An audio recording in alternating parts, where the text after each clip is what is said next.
Bismillahirrahmanirrahim. Assalamualaikum warahmatullahi wabarakatuh. Apa kabar semuanya? Kita awali dengan pembacaan basmalah bersama-sama. Bismillahirrahmanirrahim. Oke, seperti biasa silakan siapkan buku paketnya, juga siapkan buku tulisnya. Kita akan belajar bersama-sama pelajaran fikih kelas 5 ya. Baik, seperti biasa kita buka dulu halaman 2. Kita murojaah dulu bersama-sama ya. A'udzu billahi minasy syaithanir rajim. Bismillahirrahmanirrahim. Was-samaa'i wadh-dhariq. Wa ma adraka mat-thariq. An-najmu ats-tsaqib. In kullu nafsin lamma 'alaiha hafiz. Falyanzuril insanu mimma khuliqa. Khuliqa min ma'in dafiq. Yakhruju min bainis sulbi wat-tara'ib. Innahu 'ala raj'ihi laqadir. Yawma tubla as-sara'ir. Fama lahu min quwwatin wala nasir. Was-samaa'i dzatir raj'i wal ardi dzatis sadq. Innahu laqawlun fasl. Wa ma huwa bil hazl. Innahum yakiduna kaida wa akidu kaida. Famahhilil kafirina amhilhum ruwaida. Shadaqallahul azim. Oke, alhamdulillah kita sudah baca bersama surat At-Thariq. Baik, selanjutnya kita akan bahas tentang tanda-tanda balik bagi perempuan. Yang pertama telah sampai umur 9 tahun. Nah, jadi ketika perempuan sudah mencapai umur 9 tahun, maka dia bisa masuk kategori balik.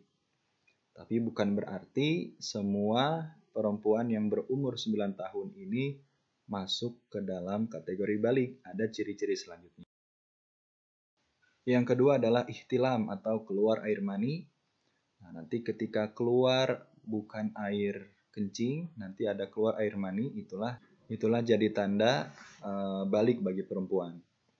Kemudian yang selanjutnya ada tumbuh bulu kemaluan. Nah, ini jadi tanda-tanda secara fisik akan tumbuh bulu-bulu di sekitar kemaluan dan tidak perlu takut, tidak perlu seperti apa, karena itu adalah hal yang wajar menuju proses kedewasaan kalian. Dan yang terakhir, dan ini yang paling utama sebagai tanda baliknya perempuan, yaitu adalah haid atau menstruasi. Darah yang keluar dari lubang rahim perempuan, yang kemudian nanti akan terjadi secara rutin, setiap bulannya akan keluar darah seperti ini, darah haid atau disebut dengan menstruasi. Nah, inilah jadi tanda baliknya bagi perempuan. Kemudian berarti bagi perempuan atau laki-laki yang sudah balik, berarti segala tanggung jawab akan dirinya terhadap Allah itu adalah tanggung jawab dirinya sendiri. Jadi perempuan yang belum balik itu masih ditanggung jawabi oleh orang tuanya. Jika dia tidak sholat, maka yang dosa adalah orang tuanya. Nah, ketika sudah balik, maka tanggung jawab itu ada pada diri sendiri. Ketika dia meninggalkan sholat, maka yang dosa dirinya sendiri. Itulah yang dimaksud dengan balik. Oke, kemudian selanjutnya, hal-hal apa saja yang dilarang bagi perempuan yang haid? Yang pertama, sholat. Tidak boleh sholat. Haram hukumnya untuk sholat bagi perempuan yang sedang haid. Kemudian tidak boleh berpuasa. Kemudian tidak boleh tawaf Apa itu tawaf? Tawaf itu adalah mengelilingi Ka'bah. Yang selanjutnya tidak boleh menyentuh Al-Quran, dan selanjutnya tidak boleh berdiam diri di masjid.